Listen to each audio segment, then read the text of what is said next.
Hi, magacaygu waa Ayaan, 18 sano ayaan jiraa. Noloshayda waxay mid caadiya ilaa hal mar aan madaxa ku istaagay.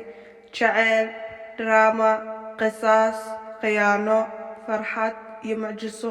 Dhammaan waxyaabahan oo dhan waxay ku jiraan qisadayda. Haddana qisadayda aan gudagalaynaa soo baxayso raac. 2 sano ka hor ayaa waxaan ogaanay walaalkayga inuu la tacaalayo cudurka kansarka dhiigga. Dhammaan familkeena aad ayaan u niyad jabnay. waxaan go'aansanay in cudurkan iska difaacno si wada jir ah. Intii ay waalidiinteeda ku mashquulsanaayeen daaweynta iyo la tacaalka cudurkan, anigana waxaan isku dayay inaan walaalkayga waqti la qaato. Dhammaan waqtigayga ugu badnaan asiga ayaa la qaatay. Ugu dambeyn walaalkayga xanaanada ayaa ku bilaabantay. Laakiin nasiib wanaag wuxuu lahaa jaanisyo fiican uu kaga badbaadi karo cudurkan. Maadaama uu qaadanayo dawooyinka kiimikada, waxay ku keeneen isbeddel badan. Wuxuu bilaabay inuu matago, abateedkan uu ka xirmo, saasna caata uu noqdo, timihiisina way ka daateen. Runtii walaalkii wuxuu ahaa in waqtiyo adag maro. Mana jiran waxaan sameeyo.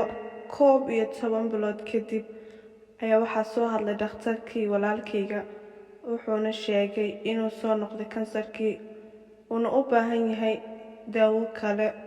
Waxayna noqotay walaalkayga in loo dhuux shubo. Dadka caadiga walaalaha waxay haystaan 25% inay u dhuux shubi karaan. Familkeena dhan markii la isku wada daro waxaan ahaa qofka kaliya oo lagu tashanayay oon ugu jaaniska fiicnaa. Waxaan Ilaahay ka barinay inaan walaalkayga caawin karo. Maalintii ku xigtayna waxaan aadnay dhakhtarka sina looga soo qaado testiga, waana nalaga qaaday aniga iyo hooyada iyo aabahayga. Waxayna ahayd inaan la sugo testiga muddo 1 isbuuc ah. Isbuucaasoo aad u ducaysanayay. Waa imaanay maalinta dhakhtarka waa la soo gaaray, laakiin dhakhtarka ayaa wuxuu noo sheegay wax aan fiicnayn. 3deena qof ka mid ah inuuna lahaanin. Intaa meesha fadhinay ayaa waxa isha ku xaday testiga jawaabtiisa. Waxaana arkay qaladkan aadka u weyn. Waxaana dhahay qalad ayaan arkay dhakhtar, kani maaha testigayga. Maxaa yeelay hooyada iyo aabahayga waa O+, halkaana waxaa ku qoran AB negative ahay.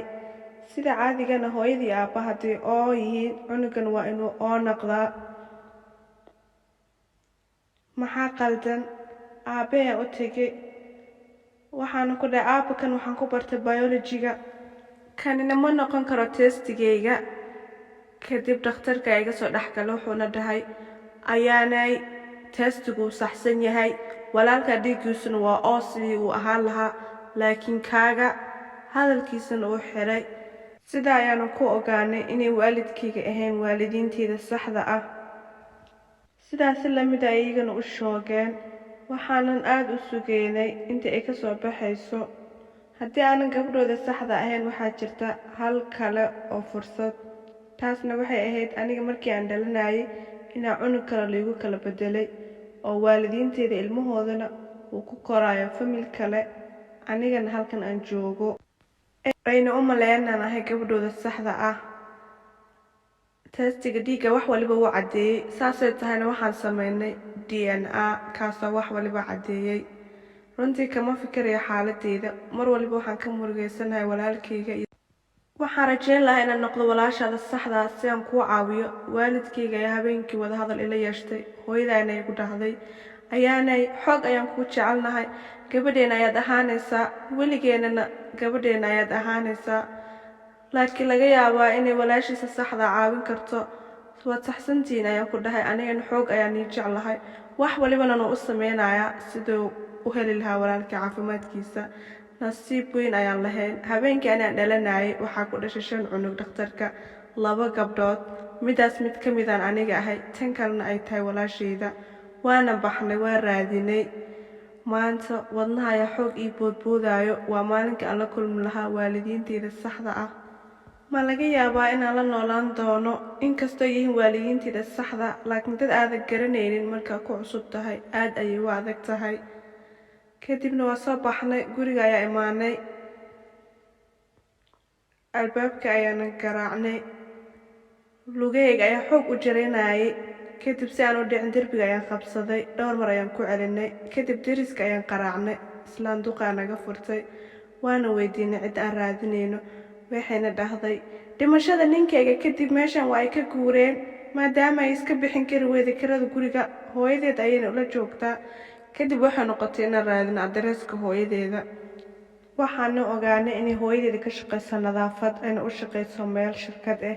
shirkadaas oo taleefankeedana siisay. meel kafee aan fariisanay aabe ayaa wacay uuna u sheegay cidda uu yahay iyo wuxuu ka rabo. wuxuuna ku dhahay taleefan kuma dhammayn karno sheekadan, ma is arki karnaa, annaga ayaa ku imaanayna ka waran haddaan kusoo booqano. taleefanka ayuuna dhigay asigoo oynayo. wuxuuna dhahay dhakhtarkii waxaan sameeyey waa inuu ka shalayaa, sharciga ayaan la tiigsanaynaa. kadib guriga markaa imaanay hooyadeeda ayaa waxay dhahday idinka baxa, ani waxaan lasii joogayaa walaalkiin ayaan sii xanaaneynayaa. kadibna ani aabbahay ayaa soo baxnay waana imaanay. waxaan la hubnay inaa markaan albaabka la furaayo. albaabka markii la furay aniga iyo hooyadeyda aad ay iskugu eegnahay runtii, na lamana kala garto. labadeena waxaan bilownay inaan xoog u oyno. hab ayay isiisay, xoog ayayna ii shushumisay, anigana hab ayaan siiwaanoo shumiyey. gudaha ayaana soo galnay aabahayga. aabahayga aad ayuu u walwalsanaa waxaa kasoo horbixi doono. wuxuuna dhahay gabadhaada aawo ma joogtaa? waxay dhahday haa, laakiin way cabsanaysaa, sug aniga ayaa bannaanka usoo saarayo. gudaha ay gashay. dhowr daqiiqo kadib waxaa soo baxeen iyadii gabadheeda. weligii aabbahays wajiga ka dhiga ma ilaawi doono.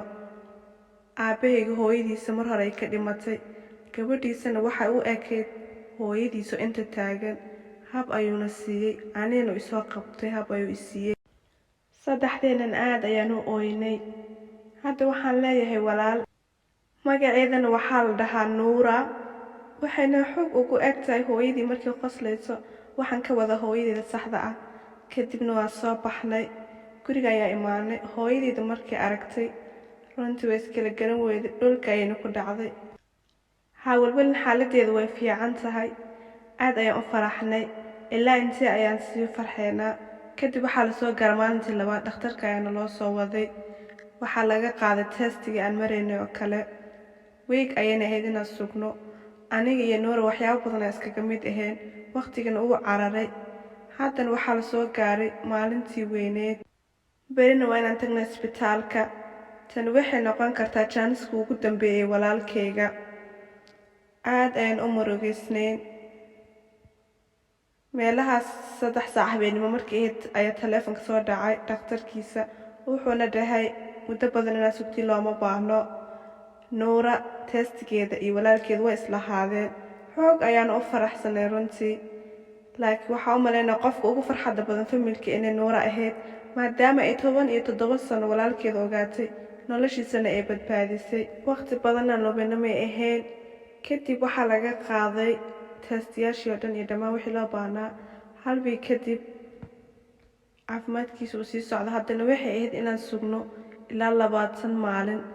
20 maalin kadib uu soo kacay isagoona wax dhiba qabin. wax walibana waxay ku socdaan sidii loogu talagalay. hadda walaalkii xaaladiisa aad ayay u fiican tahay. Nuura ayaa naga saartay dhibaatadana haysatay. inkastay hooyadeeda aad u murugaysnayd, annaga ay noo soo wareegtay Nuura. mar walbana taleefanka ayaan iskula hadli jirnay, iyadoona ay weydiinaysa su'aalo aad u tiro badan. aniga iyo Nuura bisha dambe aynu hooyadeeda booqan doonaa. nin garyaqaana ayaa wuxuu dacwad ku furay dhakhtarkii dhibaatadan oo dhan dhigay.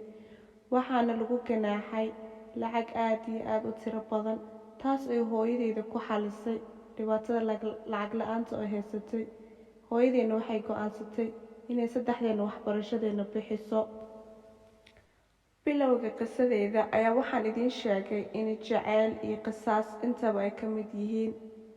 aniga iyo walaashaydana waxaana loo kala bedelay si ugu talagal ah. taana waxaa samaysay naakalkaalise ah.